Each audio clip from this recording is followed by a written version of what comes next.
Hello all. So welcome to this particular video by Prep B under the series named Form Filling Fundas. And in this particular video, we would be discussing about what are the questions therein I am in those form and what is the right way to deal with those questions and to structure the answer for those questions. So going ahead, what are the steps to be followed? See, if there is any question in any particular B school form that is coming out, the team Prep will provide a guide video to answer those questions, right? As I'm providing one for I am Lucknow now. So follow those instructions, write your answers, and get them reviewed by your mentor. So if you are part of Prep B, definitely you would be having a personalized mentor, be it in group or be it one to one, right? So you can get your answer reviewed by them, and also you people who have enrolled would know that we also have a level 2 review where you can get a second perspective to your answers, and probably you can get your answer double checked before you submit them, right? So you can do that. People who have not enrolled, if you have someone, any senior from college or anyone else for that matter, try to get your answer reviewed before you submit it by your own. Post that, we have also launched a series named Charcha B School, and recently we have released a video on Charcha B School by a folk from I am Lucknow. So you can see that video to get certain insights pertaining to a B school, certain specifications pertaining to a B school, and probably if you find them interesting and aligning with your profile in any sense, you can plug them in your answers. Something that is unique to Prep B student is that simultaneously we will be creating an additional support group for the people who are getting a call from any B school. So, for example, now I am Lucknow calls are out. So, we have created a separate group where people from I am Lucknow are there and people who have got call from I am Lucknow are also there, right? So, they can interact with the people from I am Lucknow on a daily basis. And if there is anything specific to the college they would want to know or specific to the form they would want to know, definitely that can be answered in a very exclusive manner in this group, right? So, now starting with the form, see, there is two part to this question. One is about scholastic awards and second is about sports. So I would want to start with the scholastic awards, right? So the question speaks a scholastic awards or scholarships conferred on you if applicable, right?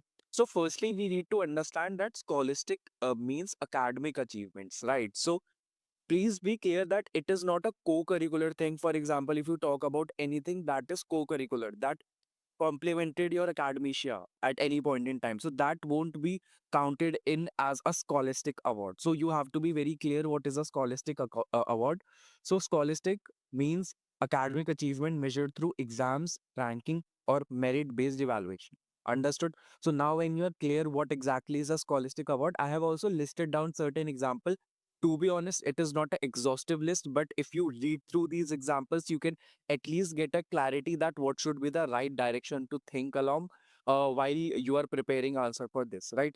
So you can talk about academic performance, for example, your department rank in your undergrad, batch rank, university rank, etc., etc. Then you can talk about competitive academic exams. The keyword here is academic exam.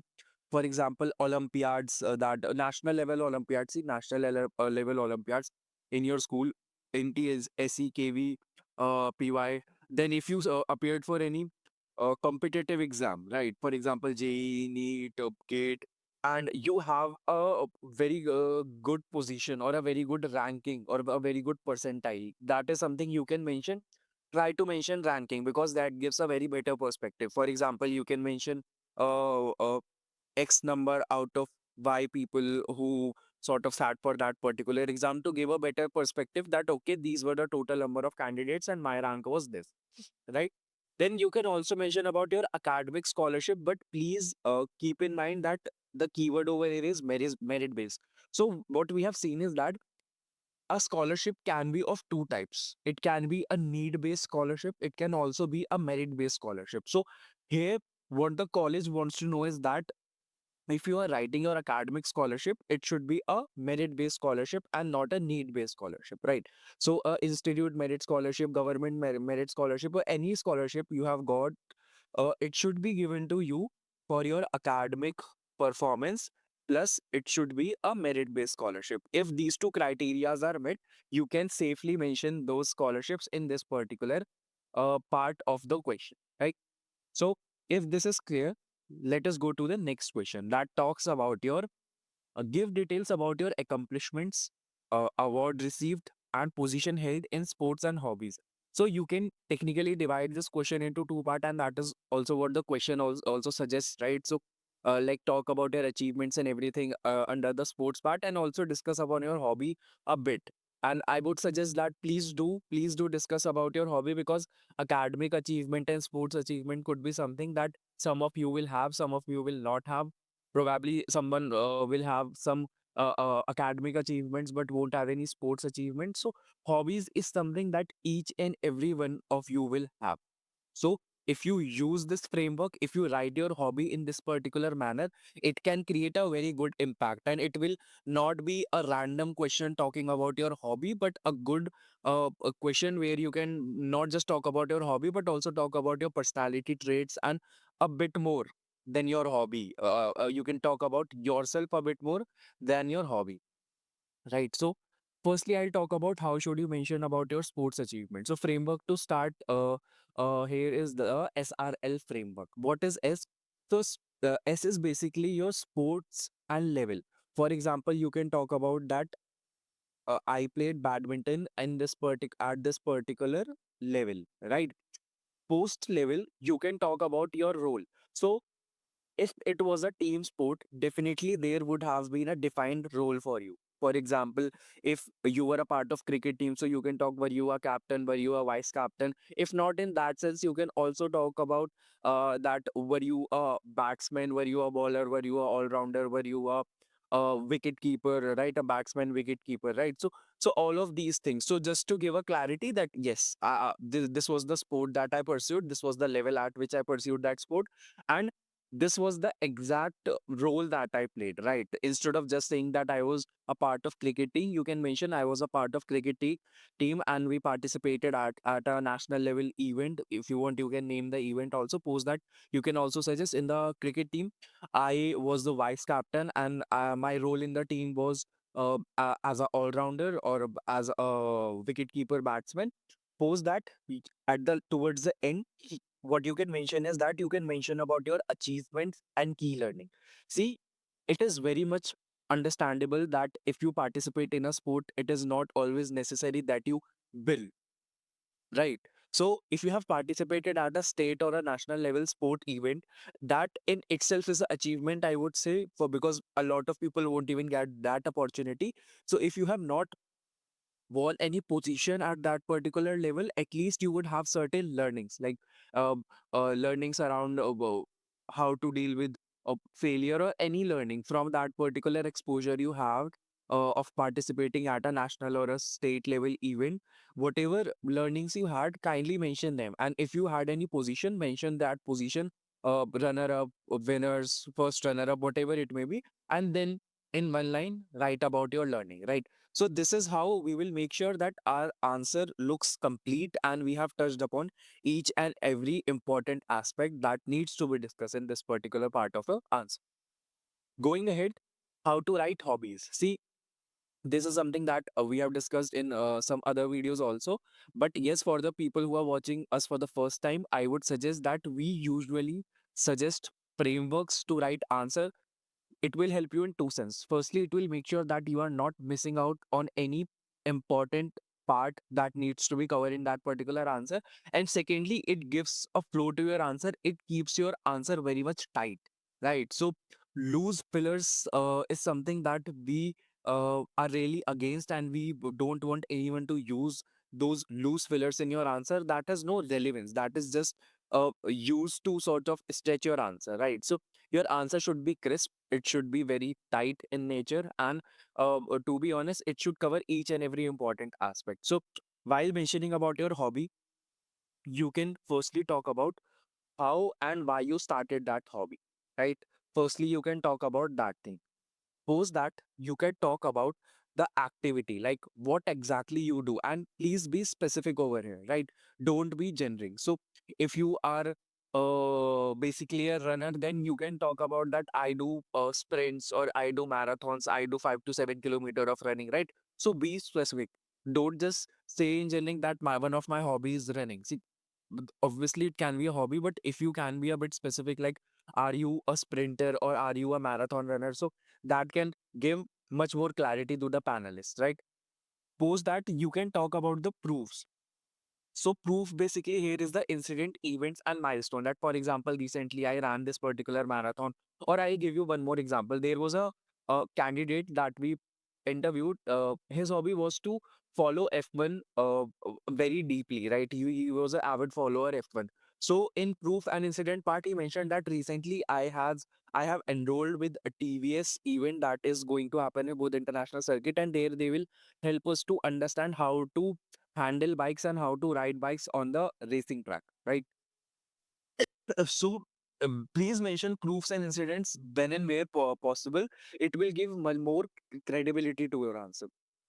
Post that, kindly mention about skills or mindset developed. So, for example, here I am talking about that. For example, if you are mentioning anything as your hobby, how it has developed you as a person, or does that hobby has inculcated discipline in you, hard work in you, more focus in you, right? So, talk about that. And last and the most important, and if it is possible for you, please mention about day to day relevance, how it helps you daily. For example, if you are a person who is in a very tedious job, right? Or your job demands a lot of focus, right? So you can mention that as this hobby, I started this hobby to be more focused, to stay more sharp while my work, and this has really reflected in my day-to-day job, and I'm really able to perform well in my job as well, right? So you can show day-to-day relevance of that hobby, and now you would be able to see that how we have mentioned our hobby into a complete sense. Now, instead of just mentioning that one of my hobbies is playing badminton, now we have showcased our hobby. It is playing badminton, what I exactly do in that hobby, any proof to give more credibility that how serious I am about that hobby. Post that, I have also mentioned about the impact that hobby has had on me as a person and what is the day-to-day relevance of that hobby. So it is much better way of writing a hobby instead of just plainly stating a hobby. All right. Now coming to the last question in this particular form, and this is a question that if you have filled any other form, you would have seen similar question in most of the forms. This is a very common question, and it is very similar to writing a SOP, right? So what is asked over here is, why do you wish to pursue education in management? That is technically your YMBA part only, right? And post that, they are also asking, what is your career plan? So your career plan basically entails through the STG and the LTG part of this particular thing, right? So let me break it down for you. So at least one or two lines should be given about your past, right? So you can talk about your UG, your work ex, internships, life projects, right? Etc. etc. So you can mention all of these things, but as I mentioned, one or two lines. So what exactly needs to be mentioned over here, right?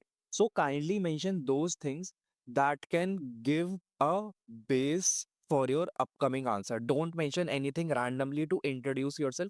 This is not an introduction question, right? This is a question that someone needs a direction towards your YMBA. So mention anything that sorts of give a direction to your YMBA, right? Now we divide this YMBA into majorly three parts. So first part could be, so this is P1 and this is P2. So part could be a void. Second part could be a inclination, right?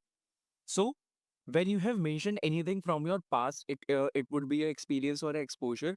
There could be two major feelings that you would have. First could be a feeling of void. Ki, hey, this is something that I need to have in my life to do something that I want to do, right?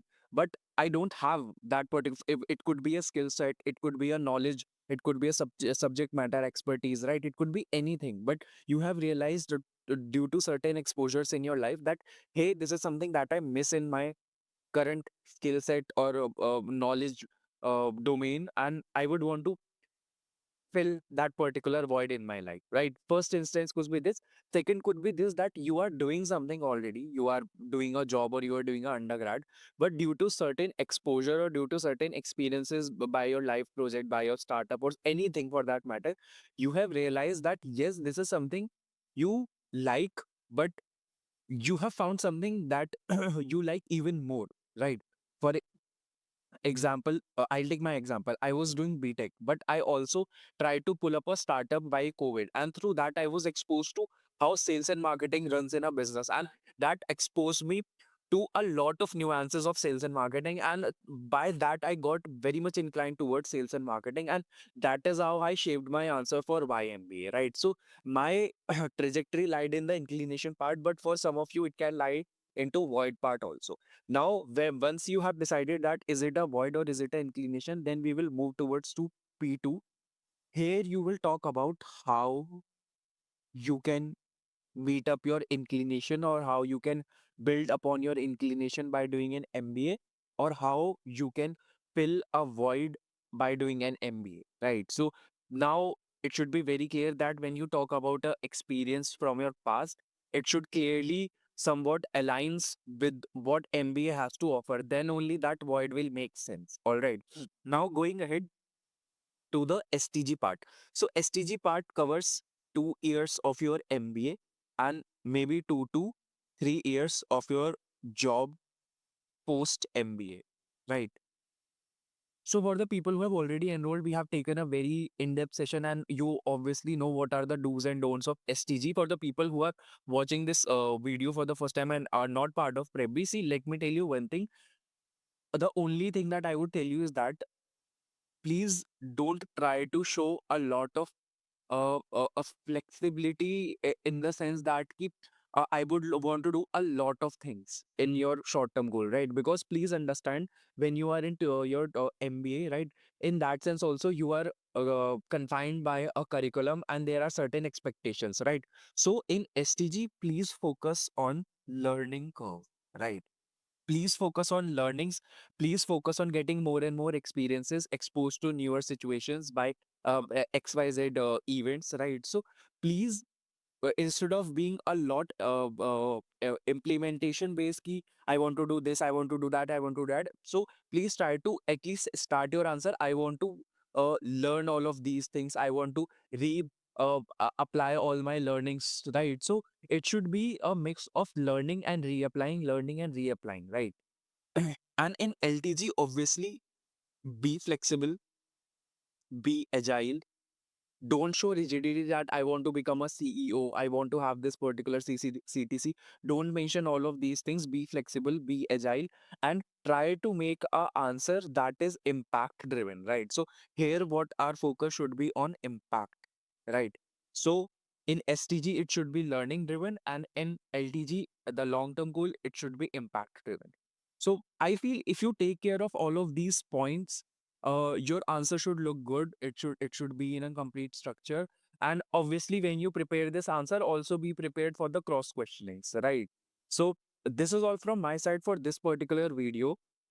I would so I would say that kindly like and subscribe our channel, so that if there are any upcoming forms out, so you are the one who gets updated or notified about that particular form video that is coming up. And towards the end, I would just want to wish all the best to each and every candidate appearing for GDPA process this year. May you convert your best dream B school.